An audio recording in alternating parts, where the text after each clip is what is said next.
Hi అండి, నమస్తే. మధురజ్యోతి ఛానల్కి స్వాగతం. ఇంట్లో మనకు ఆర్థిక ఇబ్బందులు ఉన్నాయి. ఎంత డబ్బు వచ్చినా నిలబడట్లేదు, ఉండట్లేదు, ఖర్చుల మీద ఖర్చులు వస్తున్నాయి. ఇట్లాంటి సమస్యలన్నీ అందరికీ ఉంటాయి కదా, చాలామందికి ఉంటాయి. అయితే నాకు కూడా ఇలాంటి సమస్య ఉంది. దానికి నేను ఒక చిన్న పరిహారం అనేది చేసుకుంటున్నా. అది పెద్ద సమస్యే కావచ్చు, కానీ పరిహారం అనేది చాలా చిన్నది, చక్కని పరిహారం అనేది నేను చేస్తున్నా. అది మీ అందరితో షేర్ చేసుకుందాం అనుకున్నా. అదే ఇప్పుడు నేను ఈ వీడియోలో చూపించబోతున్నా. ఈ పరిహారం శుక్రవారం రోజు చేయాలి. శుక్రవారం పొద్దున్నే లేచి ఇల్లంతా శుభ్రం చేసుకొని తలస్నానం చేసి మనం ఎలాగైతే రోజు పూజ చేసుకుంటామో అలాగే నిత్య పూజ యథావిధిగా మొదలు పెట్టాలి. ఈ పరిహారం అనేది మనం ఇలా పూజ చేసుకుంటున్నప్పుడే చేస్తాం. ఈ పరిహారానికి మనం పసుపుని ఒక చిన్న ప్లేట్ని ఉపయోగిస్తున్నాం అంతే. ఇంకా పెద్దగా మనమేమీ ఖర్చు పెట్టట్లేదు, ఏమీ వాడట్లేదు. పసుపుని ఒక చిన్న ముద్దలాగా చేయండి. చేసి ఆ ముద్దని ఇలా ఒక చిన్న ప్లేట్లో పెట్టుకోండి. ఇలా చిన్న ప్లేట్లో పెట్టి ఆ పసుపు ముద్దకి చక్కగా బొట్టు పెట్టండి.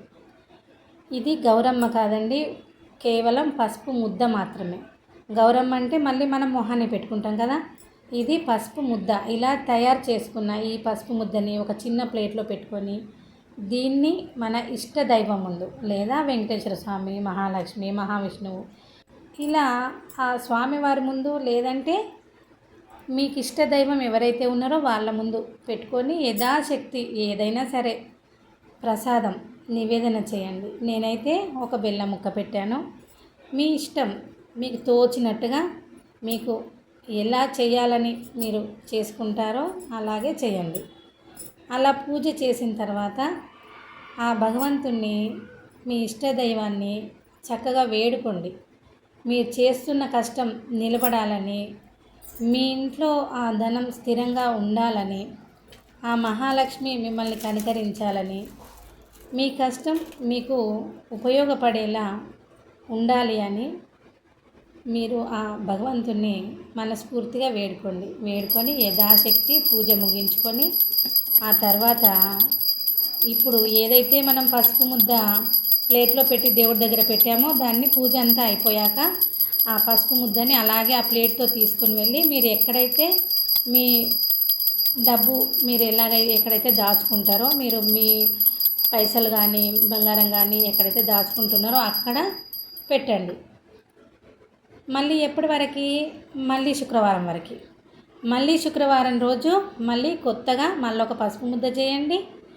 మళ్ళీ ఎప్పట్లాగే పూజ చేసి యథావిధిగా మళ్ళీ పెట్టండి. అయితే ఈ పాతది, అంటే ఇప్పుడు ఈ వారం పెట్టిన పసుపు ముద్ద ఏదైతే ఉందో దాన్ని వచ్చే వారం తీసేస్తాం కదా, ఆ పసుపు ముద్దని నీళ్ళల్లో కలిపి ఆ నీళ్ళు మీ ఇంట్లో చెట్లకి పోసేయండి.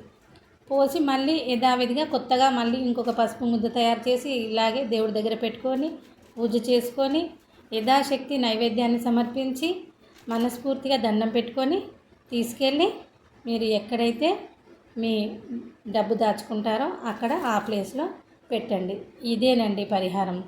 చాలా చిన్నది, చాలా సింపుల్, ఖర్చు లేదు, టైము ఎక్కువగా తీసుకోదు. మీరు ఎప్పుడైతే నిత్య పూజ చేసుకుంటున్నారో అంతే టైంలో మీరు చేసుకునేది. ఇప్పుడు నేను ఇక్కడున్న దీపం తీసుకెళ్ళాను ఎక్కడికి అని అనుకుంటున్నారా? అది నేను తులసమ్మ కోసం ముట్టించి పెట్టుకున్నాను.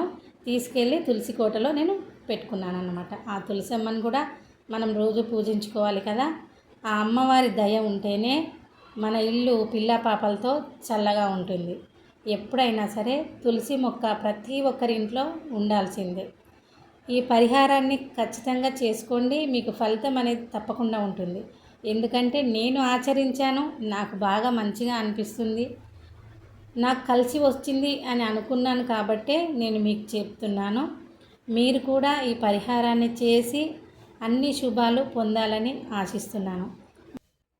ఇది మీకు నచ్చితే లైక్ చేయండి, అందరికీ షేర్ చేయండి, సబ్స్క్రైబ్ చేసుకున్నట్టయితే చేసుకోండి. నమస్తే.